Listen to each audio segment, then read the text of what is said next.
우리 하나님 말씀 같이 보겠습니다. 사사기 6장 11절부터 18절까지. 주님의 천사가 아비에셀 사람 요아스의 땅 오브라에 있는 상수리 나무 아래에 와서 앉았다. 그때에 요아스의 아들 기드온은 미디안 사람들에게 들키지 않으려고 포도주 틀에서 몰래 밀이삭을 타작하고 있었다. 주님의 천사가 그에게 나타나서 힘센 장사야, 주님께서 너와 함께 계신다 하고 말하였다. 그러자 기드온이 그에게 되물었다. 감히 여쭙습니다만 주님께서 우리와 함께 계신다면 어째서 우리가 이 모든 어려움을 겪습니까? 우리 조상이 우리에게 주님께서 놀라운 기적을 일으키시어 우리 백성을 이집트에서 인도해 내셨다고 말하였는데 그 모든 기적들이 다 어디에 있단 말입니까? 지금은 주님께서 우리를 버리시기까지 하셔서 우리가 미디안 사람의 손아귀에 넘어가고 말았습니다. 그러자 주님께서 그를 바라보시며 말씀하셨다. 너에게 있는 그 힘을 가지고 가서 이스라엘을 미디안의 손에서 구하여라. 내가 친히 너를 보낸다. 기드온이 주님께 아뢰었다. 감히 여쭙습니다마는 내가 어떻게 이스라엘을 구할 수 있습니까? 보시는 바와 같이 나의 가문은 므낫세 지파 가운데서도 가장 약하고 또 나는 아버지의 집에서도 가장 어린 사람입니다. 그러나 주님께서는 내가 반드시 너와 함께 있을 것이니 네가 미디안 사람들을 마치 한 사람을 쳐부수듯 쳐부술 것이다 하고 말씀하셨다. 기드온이 또 주님께 아뢰었다. 참으로 나를 좋게 보아주신다면 지금 나에게 말씀하시는 분이 정말로 주님이시라는 증거를 보여주십시오. 내가 예물을 꺼내와서 가져다 놓겠으니 내가 돌아올 때까지 떠나지 마십시오. 그러자 주님께서 대답하셨다. 네가 돌아올 때까지 내가 그대로 머물러 있겠다. 아멘. 오늘은 하나님이 부르시면 그대로 됩니다 라는 아주 단순한 제목과 내용으로 말씀을 전하고자 합니다. 그 전에 오늘 본문이 속해 있는 사사기가 있기까지의 역사를 간단하게 정리를 하면 설교를 듣는데 도움이 되리라고 생각합니다. 하나님께서는 아담과 하와가 하나님께 반역하여 원수가 된 이후로 모든 인류가 하나님께 원수가 되었죠. 그러나 하나님께서는 다시 이 죄인들을 하나님의 가족으로 회복시킬 계획을 가지고 아브라함을 불렀습니다. 여러분 아브라함 잘 아시죠? 75세에 가나안 땅으로 부름을 받아 100세에 이삭을 낳습니다. 아브라함이 이삭을 낳고 이삭이 야곱을 낳습니다. 야곱은 12아들을 낳았는데 그 중에 11번째 아들이 요셉입니다. 이집트의 총리가 된 사람이죠. 하나님께서 요셉을 이집트의 총리로 삼으셔서 이 아브라함의 후손들을 가나안 땅 사람들과 혼혈되지 않은 채로 이집트에서 번성하게 합니다. 한 400년 동안 70여 명의 후손들이 한 200만 명 될 때까지 크게 번성을 하죠. 크게 번성을 한 이후에 하나님께서는 모세를 부르셔서 야 모세야 너 이스라엘 백성들 이집트에서 좀 해방시켜라. 데리고 나와라. 그렇게 해서 모세가 데리고 나오고 그 다음에 하나님께서는 여호수아를 부르셔서 여호수아야 네가 이 백성들을 가나안 땅으로 데리고 들어가라. 그렇게 해서 가나안 땅에 이스라엘 백성들이 살게 됩니다. 한 400여 년 동안 사는 동안에 가나안 땅에 살기 시작한 지 얼마 되지 않아서 한 40년, 50년 만에 이 이스라엘 백성들이 하나님을 배반하게 됩니다. 길지 않은 세월이죠. 하나님이 자기들을 이집트에서 구해내 주시고 또 광야 생활 동안 보호해 주시고 가나안 땅을 차지하게 해주셨는데 이스라엘 백성들이 세월이 얼마 지나지 않아서 하나님을 배반하고 우상을 섬기는 거예요. 하나님의 말씀을 지키지 않는 거예요. 그래서 하나님께서는 이 이스라엘 백성들에게 벌을 내리십니다. 책망을 하시죠. 우리 자녀들이 잘못하면 벌을 주듯이 하나님이 이 백성들에게 벌을 주셨는데 어떤 벌을 주셨는가 하면 이스라엘 주변의 이방 나라들이 막 쳐들어오는 거예요. 이스라엘 쳐들어와서 백성들을 죽이기도 하고 잡아가기도 하고 또 양식을 뺏어가기도 하고 그렇게 하는 거예요. 이스라엘 백성들이 너무 힘드니까 하나님한테 우리가 잘못해서 그렇구나. 하나님 우리를 용서해 주세요. 우리를 살려주세요. 이렇게 부르짖으니까 하나님께서 이제 구원자를 보내주죠. 사사를 보내주셔가지고 어려움에서 면하게 하시는 겁니다. 그때 보내주신 사람들을 사사라고 부르는데 한 400여 년 동안 13명의 사사가 세워졌어요. 적지 않은 거죠. 13명의 사사가 세워졌다는 것은 그만큼 이스라엘 백성들이 자주 하나님을 배반했다는 거예요. 하나님을 배반하니까 벌 주시고 벌 받으니까 힘드니까 하나님 용서해 주세요. 그때마다 사사를 보내주셨으니까 하나님 배반하기를 밥 먹듯이 했다. 오늘 본문에 나오는 기드온도 사사 중에 한 사람이죠. 사사 중에 한 사람. 기드온은 순서상으로 보면 5번째 사사입니다. 5번째. 그가 살았던 시대는 아주 암울한 시대였습니다. 현실적으로 아주 암울했습니다. 이때 이스라엘을 괴롭혔던 이방 민족은 어디냐? 미디안 족속들. 미디안 족속들이 수시로 이스라엘에 쳐들어와서 괴롭히고 약탈해 갔습니다. 그래서 이 이스라엘 백성들 가운데 많은 사람들이 산에 올라가 가지고 동굴을 파고 그 안에 숨어 지내기도 한 그런 형편없는 시절이었다. 이어지는 말씀에 보면 미디안 사람이 온 땅의 소산물을 망쳐놓았다. 농사를 시작하면서 올라와가지고 망쳐버리는 거예요. 망쳐놓았다. 그리고 이스라엘에 먹을 것을 하나도 남기지 않았으며 양이나 소나 나귀까지도 남기지 않았다. 그들이 들어와서 온 땅을 황폐하게 만들었다. 이스라엘은 정말 힘든 거예요. 비참한 현실 가운데서도 살아야죠. 살아야 되잖아요. 우리가 6.25 전쟁 가운데서도 살려고 애를 썼고 전쟁 중에도 농사를 지었잖아요. 전쟁 중에도 농사를 짓고 또 일제 치하에서도 어떻게 하든지 살아보려고 애를 썼던 것처럼 기드온도요.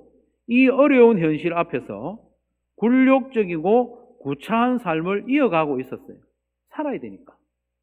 그러던 차에 하나님께서 천사를 보내시고 또 하나님이 직접 나타나시기도 했죠. 6장 11절에 보면 주님의 천사가 아비에셀 사람 요아스의 땅 오브라에 있는 상수리 나무 아래에 와서 앉았다. 이제 기드온을 만나 주시려고 하는 거죠. 그때에 요아스의 아들 기드온은 미디안 사람들에게 들키지 않으려고 포도주 틀에서 몰래 미리삭을 타작하고 있었다. 추수와 타작은 농사의 과정 중에 가장 신나는 때죠. 농사를 짓는 중에 뿌릴 때가 신나겠습니까? 거둘 때가 신나겠습니까? 거두고 타작하고 그럴 때 기쁘죠. 농사 안 지으신 분들은 그렇게 이해하시면 됩니다. 월급날로 생각하면 됩니다. 월급날 되면 얼마나 기쁩니까? 추수하고 타작하는 시간은 농사 중에 가장 신나는 시간인데 이때는 아주 자랑스럽게 하는 거죠. 숨어서 하는 게 아니에요. 본래는 넓은 마당에 바람이 잘 통하는 데서 타작을 하죠. 그러면 껍질은 날아가고 알고 밑에 모이고 그런 게 타작의 재미죠. 그런데 기드온은 미디안 사람들에게 들키지 않기 위해서, 들키면 어떻게 됩니까? 다 빼앗기니까. 들키지 않기 위해서 밀타작을 좁은 포도주 틀 안에서 하고 있었다. 우리가 포도주 틀 이렇게 하면 우리가 참기름 짜듯이 뭐 꾹 눌러서 그런 정도로 생각하는데 그런 게 아니고 이 지역의 포도주 틀은 땅을 파는 거예요. 땅을. 보통 가나안 땅의 땅은 좀 딱딱합니다. 돌처럼 되어 있지만 파면 또 잘 파져요. 그런 성질의 땅이거든요. 땅을 이렇게 널찍함치 파고 거기다가 포도를 다 가득 넣고 막 밟는 거예요. 밟으면 고랑을 만들어 놓은 골로 포도주가 쫄쫄 모이는 그런 형식이다. 그래서 포도주 틀 안에서 타작을 했다는 것은 땅 밑에 내려가서 좁은 곳에서 타작을 하고 있었다. 타작을 하면서 기드온이 자기 신세가 참 한심하지 않았겠습니까? 내가 농사를 지어서 타작하는 때까지 이렇게 숨어서 해야 되는가? 나라가 힘이 없으니 추수조차도 숨어서 하는구나.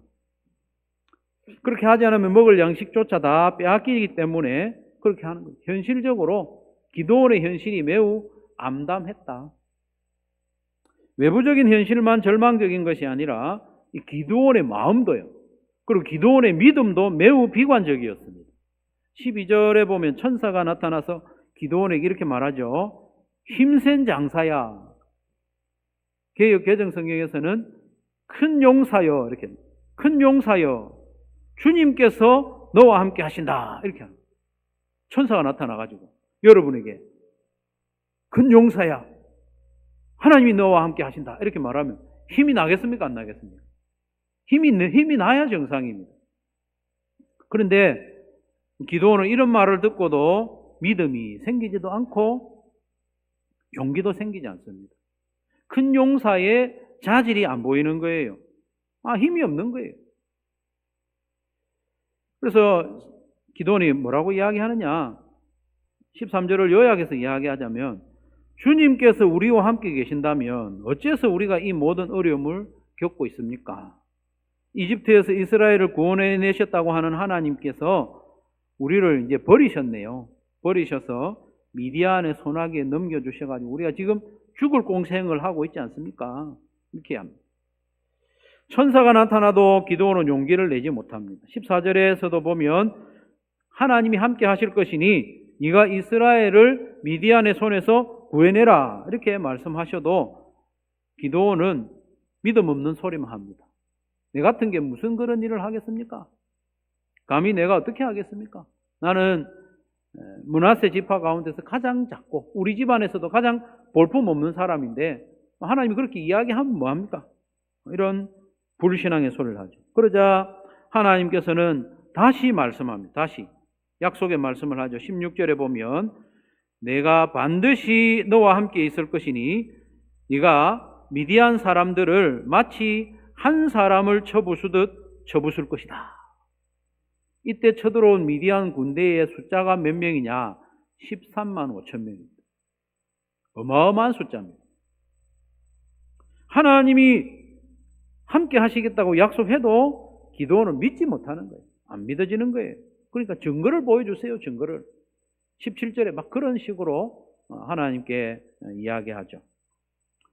증거를 보여달라고 하고 하니까 지난주에 우리가 살펴보았던 모세, 호렙산에서 하나님의 부르심을 받던, 그러면서 자꾸 하나님의 부르심을 거절하던 모세의 모습이 기드온에게서도 보이죠. 오늘 본문에 이어지는 25절의 이하의 말씀에도 보면요, 기드온은 하나님의 명령에 따라 자기 집안에 세워져 있던 바알과 아세라 신상을 부수기는 해요. 하나님이 부수라고 하니까. 그런데 낮에 부수지 못합니다. 사람들이 다 쳐다보고 있으니 무서워서. 그래서 낮에는 못하고 몰래 밤에 그래도 하긴 했어요. 밤에 바알과 아세라 신상을 부수는 그런 모습을 기드온이 보여주죠. 놀라운 사실은 기드온의 아버지가 요아스인데 이 요아스가 바알과 아세라를 섬기는 주동자예요. 주동자. 그래서 기드온이 우상을 깨뜨리니까 주변의 이웃들이 기드온을 이제 잡아서 죽이려고 하는 거예요. 이게 말이 됩니까? 이 이스라엘 백성들이 하나님을 섬겨야 되잖아요.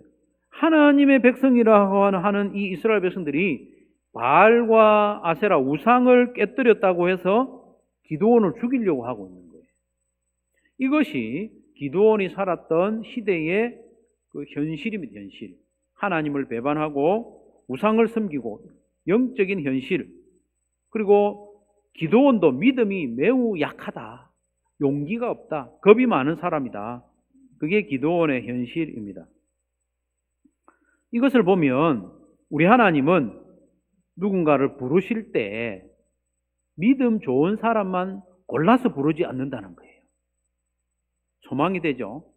믿음 좋은 사람만, 애초에 믿음 좋은 사람만 부르지 않는다. 가문이 좋은 사람만 부르지 않는다. 준비가 잘 돼 있는 사람, 능력이 출중한 사람을 불러서 사용하시는 것이 아니다. 하나님은 믿음이 연약한 자, 의심이 많은 사람, 뭐 하면 안 믿고 의심하는 사람, 스스로에게도 실망해서 내가 뭘 할 수 있겠습니까? 나는 안 됩니다 하는 사람, 그런 사람을 불러서 놀라운 구원의 역사를 이루시는 것을 기드온을 통해서 우리에게 보여주고 있는 거죠. 바알과 아세라를 섬기는 요아스의 아들 기드온을 불러서 사사로 세우셨다. 사실은 믿음의 조상 아브라함 있죠. 아브라함의 아버지도 우상 섬기는 사람이었어요. 우리 하나님은 우상 섬기는 집안의 사람도 불러가지고 믿음의 조상으로 만드십니다. 그러니까 나는 우리 집안이 안 믿는 데서 내가 처음 믿음 생활 시작했다, 주눅들 필요가 없습니다. 믿음의 가문 아니라도 돼요. 하나님은 얼마든지 부르신다. 그러니 우리에게 소망이 있는 거죠. 희망을 가지십시오. 하나님은 얼마든지 누구든지 불러서 부르신 대로 사용하십니다. 그리고 하나님의 부르심은 실패하지 않습니다. 실패하지 않습니다. 우리 하나님 아버지의 부르심은 포기하지 않습니다.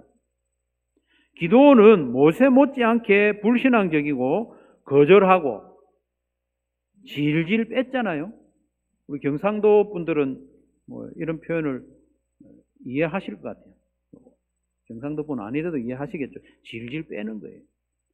모세가 그랬던 것처럼 하나님이 모세를 불렀을 때 내가 감히 어떻게 바로 앞에 서겠습니까? 내 같은 사람이. 나는 안 됩니다. 내가 가도 이스라엘 백성이 나를 안 믿을 겁니다, 하나님. 그래도 가라고 그러니까. 나는 말을 못합니다. 입술이 둔합니다. 그래도 가라고. 하나님 제발 보낼 만한 사람을 보내세요. 내를 어떻게 보냅니까? 이렇게 모세가 했던 것처럼 기드온도요, 6장 7장을 쭉 읽어보면 그런 모습을 보여요. 질질 빼요. 하나님이 불러가지고 뭐 좀 하라고 하는데 하나님 나는 안 됩니다. 나는 집안도 별로고요, 배운 것도 없고요, 건강도 별로고요, 시간도 없고요, 내 신앙생활 한 지도 얼마 안 됐고요. 온갖 구실을 다 대면서 막 빼는 거예요. 거절하는 거예요. 우리 같으면 한 몇 번 이야기하다가 안 되면 그럼 그만하시오. 당신 아니라도 할 사람 많아요. 이렇게 할 건데 우리 하나님께서는 그렇게 하지 아니하시고 끝까지 이 기드온을 붙잡아 주시고 기다려 주시고, 또 기드온이 막 유치한 요청할 때에 그대로 응답해 주시고 용기를 주시고, 끝까지 불안해하거든요. 끝까지 기드온이 두려워해요. 그러니까 하나님이 용기를 주시는. 그래서 기어이 마침내 겁쟁이 기드온을 큰 용사가 되게 하신 분이 우리 하나님이시. 기드온은 천사를 보내서 말씀하셔도 안 믿었어요. 기드온은 하나님이 직접 말씀하시기를 내가 반드시 너와 함께하여 미디안을 한 사람 치듯이 하게 해주겠다 해도 믿지 못하고 하나님 증거를 보여주세요. 증거를. 6장 34절 이하의 말씀에 보면 이제 본격적으로 미디안과 전쟁을 하게 되죠. 이 기드온이 어쩔 수 없이 각 지파의 사람들을 보내가지고 전쟁할 사람을 모았는데 한 3만 2천 명 정도 모였어요. 적군은 13만 5천 명인데 이스라엘 사람은 3만 2천 명 정도 모였어요. 그러면 지금까지 하나님께서 자기에게 말씀해 주시고 약속해 주시고 놀라운 일을 보여주셨으면 좀 믿을만 하지 않아요? 하나님을. 그러나 기드온은 또다시 하나님께 엉뚱한 소리를 하고 하나님을 막 시험하는 거예요. 6장 36절 하반절 이하에 보면 참으로 주님께서는 말씀하신 대로 나를 시켜서 이스라엘을 구원하시려고 하십니까? 그러시다면 내가 양털 한 뭉치를 타작마당에 놓아두겠습니다. 이슬이 이 양털 뭉치에만 내리고 다른 땅은 모두 말라 있으면 주님께서 말씀하신 대로 저를 시켜서 이스라엘을 구원하시려는 것으로 내가 알겠습니다. 이렇게 하는 거예요.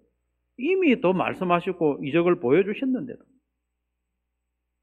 그래서 하나님께서는 기가 차지만은 기드온이 요구하는 대로 해주셨어요. 아침에 보니까 기드온이 놓아둔 양털에만 이슬이 촉촉하게 져서 물을 짜니까 물이 막 흘러내리는 거예요. 그 주변에는 바싹 말라 있는 거예요. 그러면 하나님 믿어야죠. 그런데 기드온은 하나님 한 번만 더 이야기할게요. 하나님 이번에는 거꾸로 합시다. 거꾸로. 양털을 놔둘 텐데 요 양털은 바싹 말라 있고 그 주변에만 이슬이 가득 내리게 해주십시오. 그러면 제가 믿겠습니다. 꿀밤을 한 대 맞아야 되는데 하나님께서는 그래 좋다. 그렇게 하자.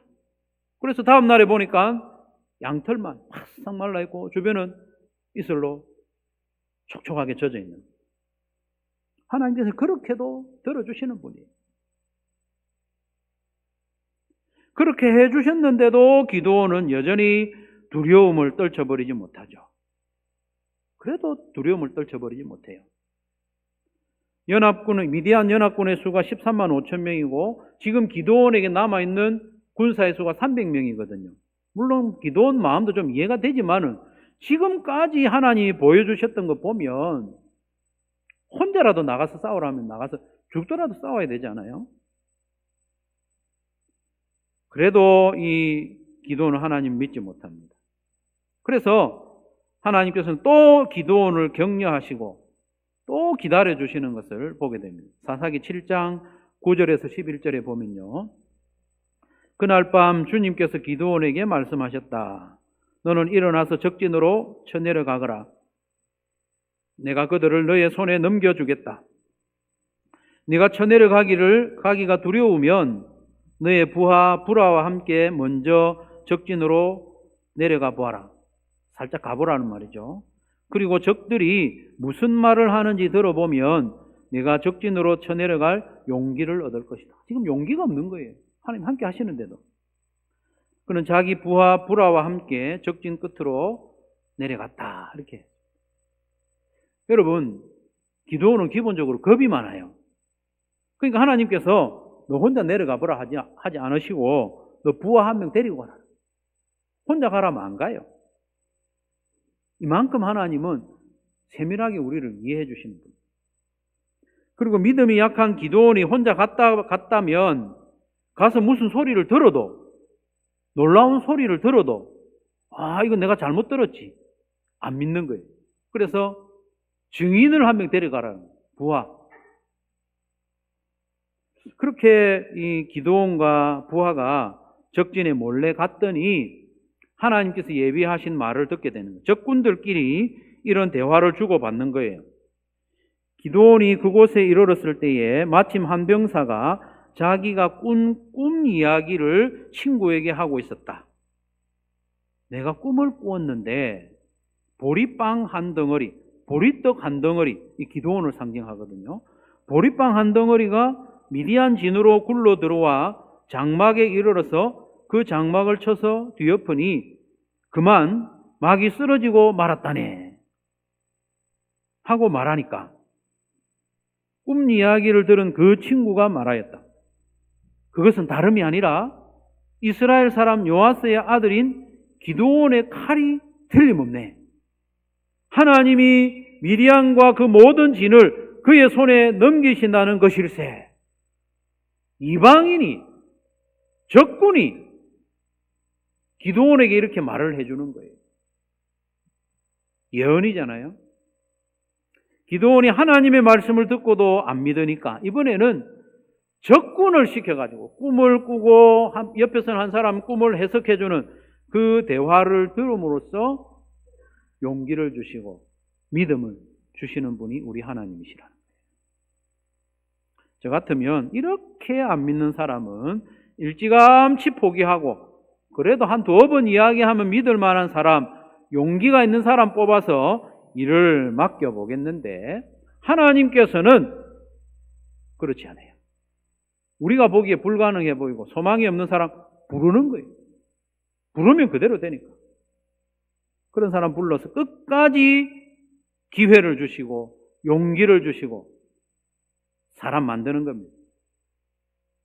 그렇게 해서 결국 하나님께서는 겁쟁이 기드온을 통하여 마침내 큰 용사가 되게 하시고 미디안의 13만 5천 명 군사를 물리치게 하는 거죠. 이렇게 하심으로 이 모든 일은 기드온이 잘나서 그런 게 아니고 하나님이 행하셨음을 확실히 드러내고 있다는 거예요. 성경은요, 주로 그런 뉘앙스예요. 사람을 통해서 놀라운 일을 하지만은 하나님이 행하셨음을 드러내고자 하는 겁니다. 그렇게 쓰임받았을 때 이거 내가 좀 기여했네 라고 이름을 내걸고 얼굴을 내밀면 그 사람은 망하게 되는 거예요. 사사기 7장 2절에 보면 이렇게 말씀하십니다. 주님께서 기드온에게 말씀하셨다. 네가 거느린 군대의 수가 너무 많다.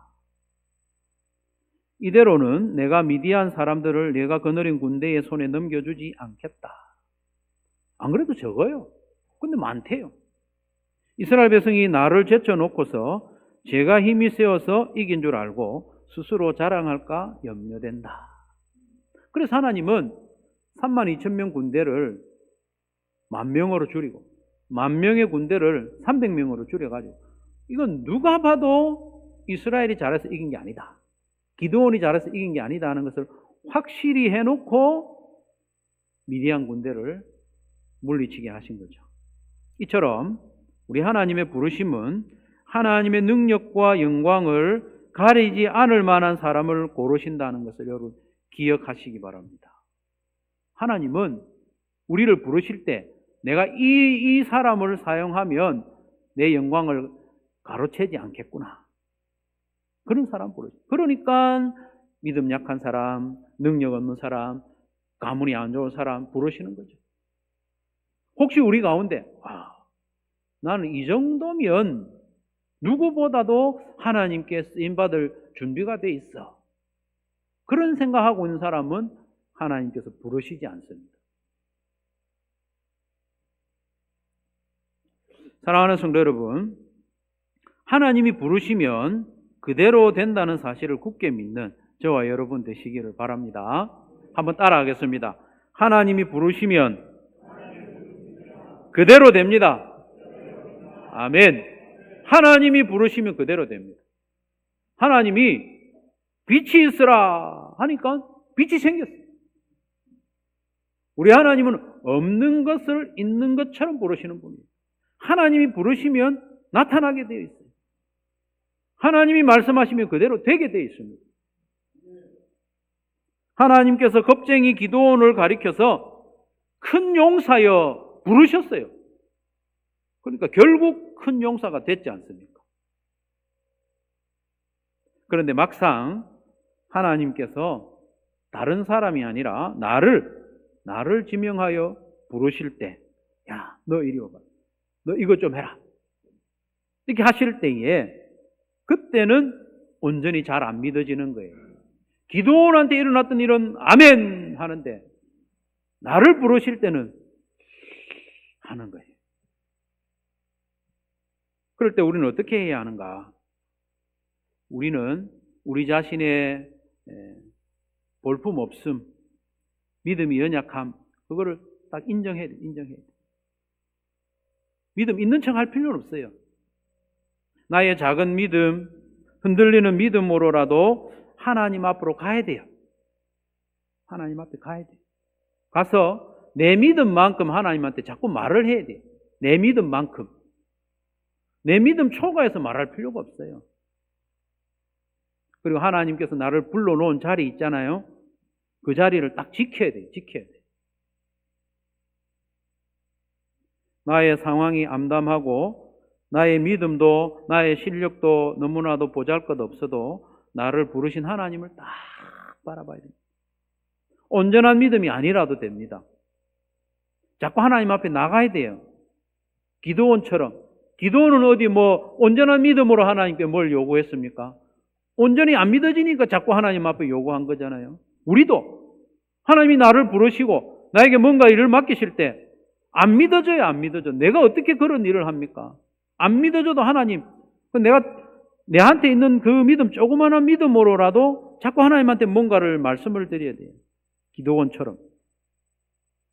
본래 하나님은 온전한 믿음이 준비된 사람을 부르시지 않습니다. 그런 사람은 없어요. 하나님은 일단 불러요. 일단 불러놓고 부른 대로 만들어주시는 분이 우리 하나님이십니다. 그러니 우리가요, 하나님의 부르심 앞에, 하나님의 호출 앞에, 하나님께서 주신 사명 앞에 내가 온전한 믿음이 아니더라도 자꾸 하나님 앞에 나가서 자꾸 여쭈어야 돼요. 감히 여쭙습니다만은 기도원이 그렇게 하잖아요. 자꾸 여쭙고 이해 안 되는 거는 또 물어보고 어떨 때는 또 하나님 앞에 투정도 좀 부리고 증거를 좀 보여주십시오 하기도 하고 유치하고 엉터리 같은 기도도 하면 됩니다. 유치하고 엉터리 같은 기도 그런 요구 하나님께 해도 됩니다. 기도원이 그랬잖아요. 하나님 내가 예물 준비해오는 동안 여기 좀 기다려주세요. 하나님한테 이런 유치한 부탁을 할 수 있습니까? 하나님이 뭐라고 그러십니까? 그래 내 기다려줄게. 우리도 하나님 앞에서 이런 요구 저런 기도를 해도 되나 싶은 것까지 해도 됩니다. 여러분 다 해도 됩니다. 그러면 하나님께서 나의 수준에 맞추어서 응답해 주십니다. 얼마나 유치합니까? 하나님 요 양털에만 적게 해주시고 해주니까 이번에는 양털만 안 적게 해주시고 하나님 맞추어 주시고 그러면서 우리를 점점 단계를 높여주시는 거예요. 믿음이 점점 높아지도록 해주시는 분이 우리 하나님이십니다. 하나님. 내가 할 일은 내 믿음만큼 하나님 앞에 요구하는 거예요. 우리가 꼭 기억해야 할 것은 유치한 수준을 반드시 통과해야 잘할 수 있다는 거예요. 유치한 수준을 생략하고 고급 수준으로 갈 수가 없어요. 기도나 믿음이나 그렇습니다. 유치한 수준을 통과해야 됩니다. 기어야 걷죠. 기어야 걷습니다. 아이를 키워보신 분들은 다 알죠. 아이가 기는 과정을 생략하고 걷는 애 보셨습니까? 달력 보고 이제 내 돌 됐네. 걸어야지. 뻘떡이나 걷는 아이 없습니다. 유치한 과정을 거쳐야 됩니다. 기도원처럼 유치한 과정이 우리에게 필요합니다. 그리고 온전한 모습의 순종이 못 되더라도 부족한 모습이지만 순종하는 연습을 해야 됩니다. 기도원이 그랬어요. 온전하지 못했어요. 하나님이 말씀하실 때마다 기도원이 단박에 온전히 순종하지 못했습니다. 하지만 기도원은요, 자기 믿음 안에서 자기 딴에는 순종하려고 애를 썼지 않아요. 자기 딴에는 바알과 아세라 신상을 부수라 했을 때 공개적으로 하나님 알겠습니다. 낮에 가서 막 부수고 이렇게 못했어요. 믿음이 없으니까. 두려우니까. 밤에라도 가서 부셨어요. 모집된 군사가 많으니 돌려보내라. 두려운 마음이 있는 군사는 다 돌려보내라. 이렇게 하나님이 하셨을 때 제일 두려워한 사람이 누구냐? 기드온이 제일 두려웠어요. 자기가 두려워서 벌벌 떨면서 군사들한테 여기서 두려운 사람 집으로 가도 됩니다. 자기가 두렵지만은 하나님이 하라고 할 때 그만큼 하는 거예요. 그만큼. 온전하지는 못해도. 32,000명도 적군 13만 5천 명 대항하기에는 턱없이 모자라죠. 그러나 하나님께서 말씀하실 때 자기도 두렵지만 순종했습니다. 남은 10,000명 중에서 300명 남기고 9,700명 집으로 돌려보내라 했을 때도 누구보다 두려워했던 사람이 기드온입니다. 두렵지만 그래도 억지로 순종하는 기드온.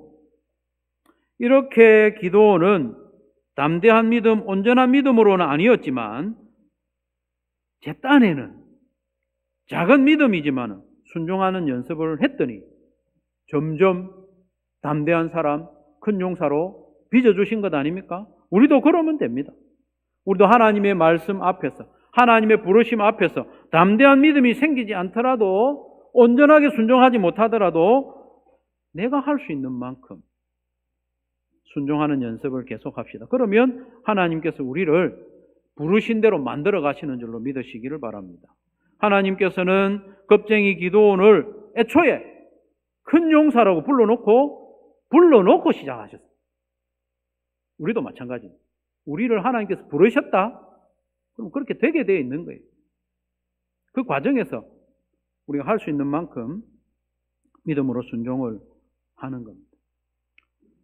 그리고 한 가지 우리가 조금 더 생각해 볼 것은, 하나님은 우리를 부르실 때 우리 모두를 큰 용사로만 부르지는 않습니다. 니도 큰 용사, 니도 큰 용사. 다 기도원으로 부르지만은 않습니다.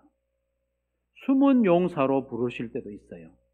숨은 용사. 이름이 안 나오는 이 300명의 용사 있잖아요.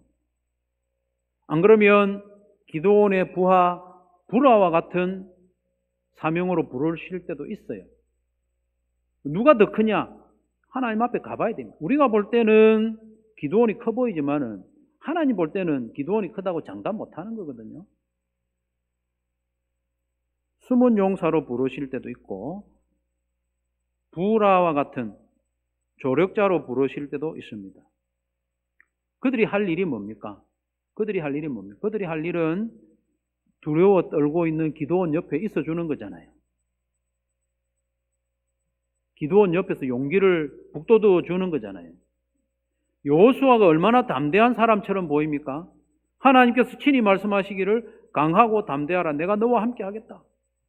말씀하셨는데 여호수아가 진짜 담대하게 된 것은요. 그 동족들 중에 사람들이요. 막 담대하라고 했어요. 여러분 여호수아 1장 2장 읽어보십시오. 백성들이 여호수아여 담대하십시오. 하나님이 당신과 함께 하신다고 했지 않습니까? 우리가 열심히 돕겠습니다. 그래서 여호수아가 크게 용기를 얻는 것처럼 이 숨은 용사 300명과 같이 또 조력자 부라와 같이 우리를 부르실 때에 그 부르심도 귀하게 여기고 순종해 나가는 것이 아름답지 않겠습니까? 하나님께서 나를 불러 세워놓으신 자리를 잘 지킵시다.